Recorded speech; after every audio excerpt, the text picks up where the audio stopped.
말도 많고 탈도 많았던 서울 강북을 정봉주의 막말 발언 때문에 전 국민이 분노케 했던 그 강북을 경선이 최종적으로 끝났습니다. 그래서 박용진 의원은 1%의 희망이라도 있다면 내가 바보 같다는 소리를 들을지언정 내가 끝까지 경선에 참여하겠다 했는데 역시나 떨어졌습니다. 그런데 떨어지는 것도 아주 모멸스럽게 떨어졌습니다. 원래는요 경선에서 득표율은 잘 얘기하지 않습니다. 그거는 그 마지막 공천을 받게 된 사람도 그렇거니와 거기서 아깝게 진 사람한테의 그 어떤 정치적 명예도 있는 거거든요. 그래서 최종적으로 누가 공천을 받았다라는 것만 밝히지 점수는 얘기하지 않거든요. 박범계 위원장도 점수는 비공개입니다. 그냥 이 투표에 얼마나 참가했는가 이것만 밝혔습니다. 그런데 나중에 이재명이 까버렸습니다. 그 득표율을. 그 득표율이 압도적이라는 것과 그다음에 30% 감산, 25% 가산 이걸 안 하더라도 더블 스코어로 조수진이가 이겼다. 어디다 대고 박용진 네가 이런저런 불만을 얘기해 이런 식의 그 가로 열고 닫고 그런 뉘앙스를 담아서 점수를 공개해 버렸어요. 그래서 박용진은 4가지 모멸스러운 시간을 보내야 했다라고 나오는 거지요. 첫 번째는 박용진이가 의정 활동을 열심히 했다는 것은 더불어민주당 내에서도 내부 평가고 국민의힘에서도 그러니까 상대방에서도 그런 평가를 하고 있고 언론인들도 대부분 박용진이 하고 있었던 주장해온 바에 찬성하든 안 하든 그거하고는 무관하게 나름 박용진은 그래도 상위 10%라고 할 만큼 열심히 해온 사람이다. 그런데 오늘 딱 발표가 됐는데 하위 10%인 겁니다.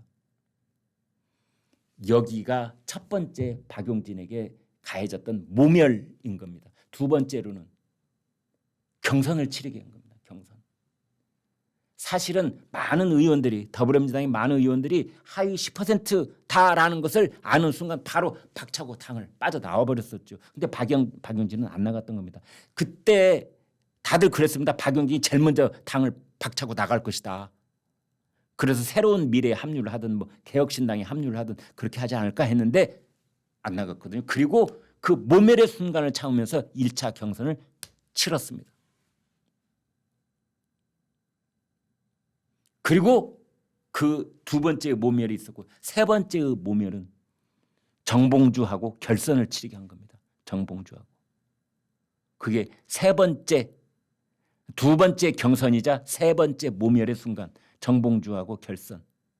거기서 또 졌잖아요. 그런데 알고 보니 정봉주가 그때는 아슬아슬하게 박빙으로 졌습니다.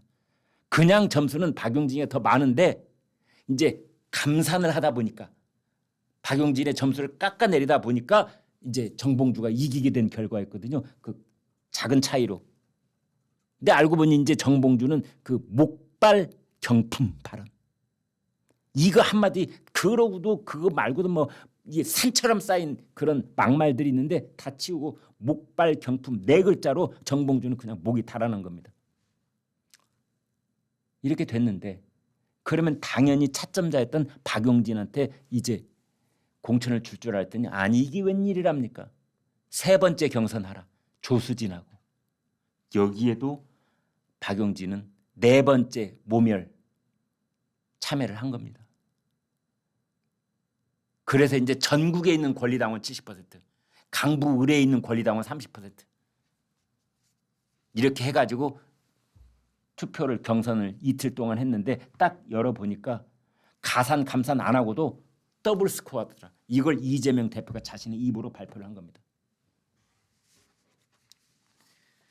경선을 3번 치르고 4번의 굴욕을 당하고 아마 우리나라뿐만이 아니라 다른 나라에도 이런 식의 경선을 치른 전례가 있는지 기네스북에 올라야 되는 거 아닌지 아니 어떻게 경선이라는 말을 쓰면서 경선, 서로 경쟁하여 우열을 다툰다는 게 경선 아니겠습니까? 그 경선을 치른다는데 무려 감산 30, 가산 25, 그래서 합해서 55%의 차이를 내고 시작을 합니까? 바둑을 두는데 너가 쉬운 5집 진 걸로 하고 시작해. 이런 거 아니에요. 프로 기사들끼리 바둑을 두는데 축구 시합을 하는데 네가 10대 0으로 졌다고 하고 시작해. 이거하고 똑같은 겁니다.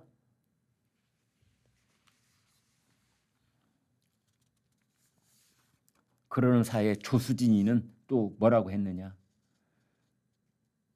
조수진은 이제 강북에서 이것도 좀 오만한 소리인데요. 길에서 금배지 주었다라는 얘기를 유시민이 했다는 거 아닙니까? 그걸 들었다면서 또 조수진이가 오늘 아침 라디오에 나와서 한 겁니다. 금배지 주었다고 하더라 유시민이. 강북에 계시는 유권자들 이런 말 절대 잊으시면 저는 안 된다고 생각합니다. 아니 강북에 있는 유권자들이 뭐 길바닥이야?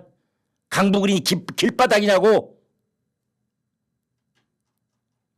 더불어민주당만 나오면 강북에 가면 뭐 더불어민주당 그 감투만 쓰고 가면은 길바닥에 금배지가 널려 있니? 그래서 그냥 하나씩 주우면 되니?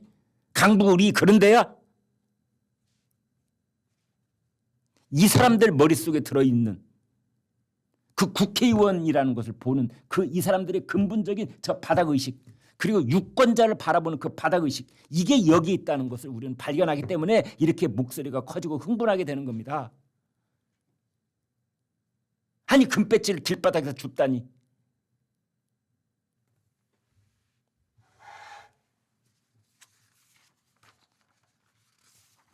그런 선거가 이제 다가오고 있습니다. 정말 그 이번 선거 그 어느 때보다 중요한데요. 지금 오늘까지 우리가 이제 공개는 못하는데 이렇게 수합하는 정보들은 참 많이 있습니다. 이런 정보 저런 정보들이 있는데 그런 정보 한때는 국민의힘이 분위기가 좋았었는데 지금 말씀드리는 그런 사태를 지내오면서 분위기가 싸해졌습니다. 네, 여기에 이제 앞으로 21일이 남았다 하니 또 제2의 돌발 변수, 제3의 돌발 변수, 뭐나 변곡점들이 올 가능성이 있는데요. 글쎄요, 어떤 변화가 지금 우리 유권자들을 기다리고 있을까 하는 생각이 듭니다. 아무튼 그런 상황입니다. 오늘 저희 댓글 좀 읽어드리겠습니다, 여러분. 제일 재밌는 시간입니다. 여기에 오늘 저희가 방송한 내용에 엑시스가 다 녹아 있다고 저는 안 봤지만은 예상할 수 있습니다. 보여드리겠습니다. 총선 지면 윤석열 대통령이 됐든 한동훈 위원장이 됐든 둘 다 역사의 죄인이다. True Justice 님께서 주셨습니다. 김경률은 제2의 이준석이 될 수 있다. 치매 복귀 TV 님이 주셨습니다. 김경률 비대위원도 이런 우리 국민의힘 지지자들이 있으시다는 걸 알고 그런 부분에 대해서 2번, 3번 생각하고 발언을 했으면 좋겠다라는 당부의 말씀이 있다. 저는 이렇게 받아들이겠습니다. 그다음 이종섭, 황상무 지나가고 또 뭐가 터질지 조마조마하다. 제발 좀 제가 그 앞서 방송 시작할 때 그 우리 국민의힘 지지자들의 그 간절한 그 목소리를 제가 담아낸 대목이 있잖아요. 제발 좀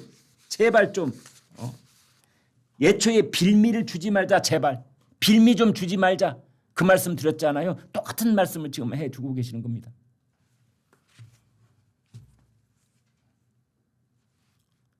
상무가 나가면 전무가 속썩일 것 아니냐. 비운